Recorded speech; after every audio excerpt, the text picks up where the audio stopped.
Example 1. Find the sum of the first 5 terms of the geometric series, 6 plus 12 plus 24 and so on. Now we're only talking about 5 terms, so it's easy enough to list the 5 terms and add them up explicitly. So the sum of the first 5 terms, so the partial sum, is equal to 6 plus 12 plus 24 plus 48 plus 96, and that equals 186. But what if the question asks for, say, the sum of the first 50 or the first 500 terms of the geometric series? So I've just came up with these numbers arbitrarily, a number big enough that it's not practical to list the terms explicitly. So like the sum of an arithmetic series, which we've seen before, there is a formula that we can use to add up any number of terms of an arithmetic series.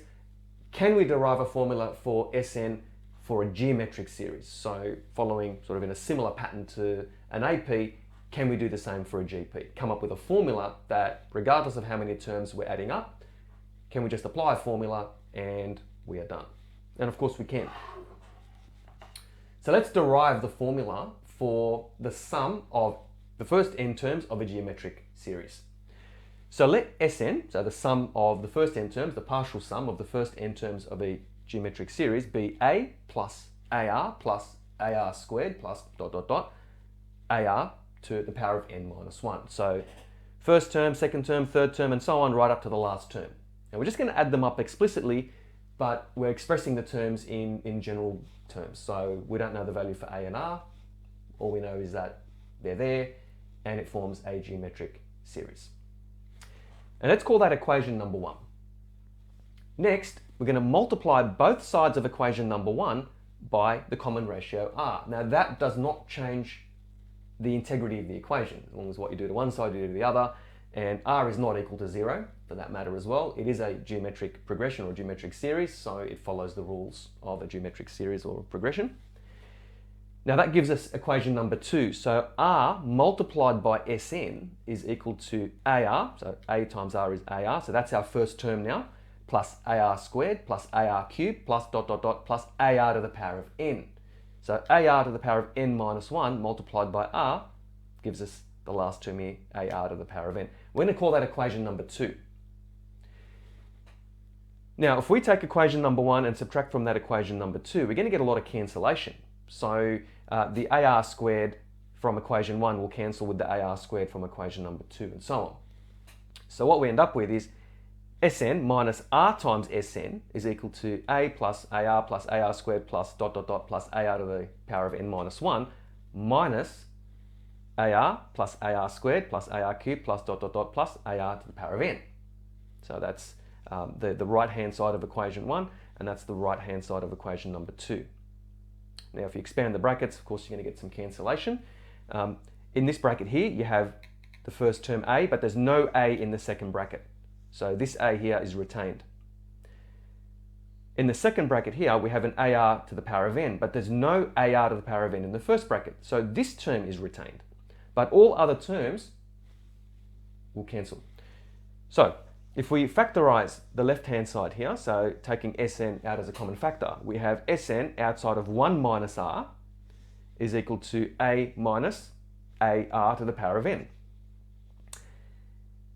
And if you factorize A from the right hand side of this equation, we have Sn outside of 1 minus R is equal to A outside of 1 minus R to the power of n. Now dividing both sides of this equation here by 1 minus R, we have the sum of the first n terms of the geometric series is equal to A outside of 1 minus R to the power of n in brackets divided by 1 minus R.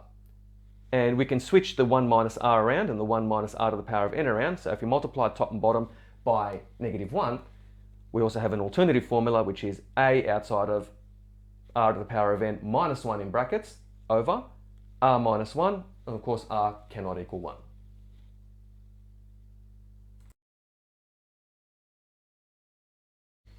Example 2. Find the sum of the first 20 terms of the following geometric series. Part A, 2 plus 4 plus 8 plus ...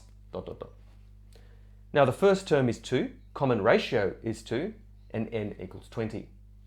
So the sum of the first 20 terms of this geometric series can be found by applying the formula A outside of 1 minus R to the power of n all over 1 minus R. So S of 20 equals 2 outside of 1 minus 2 to the power of 20, all over 1 minus 2, and that equals 2,097,150. Let's have a look at part B. 20 plus 10 plus 5 plus ... Now with this geometric series, A equals 20, common ratio is half, and N equals 20. So S20 is equal to 20 outside of 1 minus half to the power of 20, all over 1 minus half, and that equals 40 outside of 1 minus 1 over 2 to the power of 20, and that's roughly equal to 39.99996,185. And that's because 1 over 2 to the power of 20 is a very, very small number. In other words, it's a number very close to 0. So we're going to get a value that's pretty close to 40 in this case. Let's have a look at one more example. So part C, this geometric series, -3 plus 6 minus 12 plus ... So the terms are alternating in sign. The first term is -3. The common ratio is -2 and n equals 20. So the sum of the first 20 terms of this geometric series is equal to -3 outside of 1 minus -2 in brackets to the power of 20. So just be mindful here of using the brackets correctly, all over 1 minus -2. And that equals 1,048,575. Example 3. Find the geometric series given the sum of the first 5 terms is equal to 242, the sum of the first 6 terms is equal to 728, and the sum of the first 7 terms is equal to 2,186. Now we're going to use the fact that the nth term is found by taking the sum of the first n terms and subtract from that the sum of the first n minus 1 terms. So we can find the 6th term using this rule, and the 6th term is equal to the sum of the first 6 terms minus the sum of the first 5 terms. So T6 is equal to 728 minus 242, and that equals 486. Using the same idea, we can find the 7th term. So T7 is equal to S7 minus S6. T7 is equal to 2,186 minus 728, and that equals 1,458. Now the common ratio is found by taking a term and dividing it by the previous term. So Tn over Tn minus 1 is equal to R. Now we have T7 and T6, and we know that this is a geometric series or geometric progression. So the common ratio can be found by dividing T7 by T6. So R is equal to 1,458 divided by 486, and we get R equals 3. Now we need to find the first term, A. We know that T6 is equal to 486 and that R equals 3. We could also use T7, but I thought T6 is probably as convenient, if not more so, because it's a smaller number. So to find A, we're going to equate 486 with AR to the power of 5. So the 6th term is equal to AR to the power of n minus 1. So 6 minus 1 is 5. We know R, so we're going to substitute 3 for R here. So 486 is equal to A multiplied by 3 to the power of 5. Let's make A the subject of the formula. So A is equal to 486 divided by 3 to the power of 5, and that equals 2. So the geometric series is 2 plus 6 plus 18 plus 54, and so on.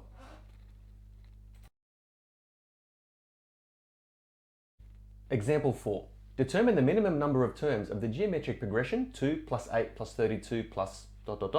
that must be added for the sum to exceed 10 to the power of 15. Let's write down what we know. We know the first term is 2 and the common ratio is 4. We don't know n, that's what we're trying to determine. So we're going to solve the inequality. Sn is greater than 10 to the power of 15 for n.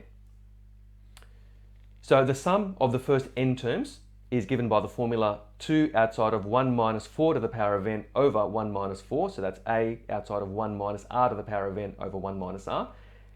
And we're going to solve the inequality. Left-hand side is greater than 10 to the power of 15. So let's rearrange the inequality. So multiplying both sides by -3, so that's 1 minus 4 is -3. We need to reverse the inequality sign. So we get 2 outside of 1 minus 4 to the power of n less than negative 3 multiplied by 10 to the power of 15. Dividing both sides by 2, we have 1 minus 4 to the power of n less than negative 3 over 2 multiplied by 10 to the power of 15. If we multiply both sides by negative 1, so that instead of having negative 4 to the power of n, we just have 4 to the power of n, it does make life a little bit easier. We get 4 to the power of n minus 1 greater than, so we reverse the inequality symbol yet again, greater than 3 over 2 multiplied by 10 to the power of 15. Finally, we add 1 to both sides. So we have 4 to the power of n greater than 3 over 2 multiplied by 10 to the power of 15 plus 1. Now, if we take the log of both sides, and we're going to use log base 10 here, and apply the logarithm law where the power comes out to the front, the n comes out to the front, we have n multiplied by log base 10 of 4 is greater than log base 10 of 3 over 2 multiplied by 10 to the power of 15 plus 1. So dividing both sides by log base 10 of 4, we have n greater than log base 10 of 3 over 2 multiplied by 10 to the power of 15 plus 1 divided by log base 10 of 4. So if we evaluate the right hand side, we get n is greater than 25.2. So the next integer along is n equals 26. So we need to sum the first 26 terms of this geometric progression to get a sum exceeding 10 to the power of 15.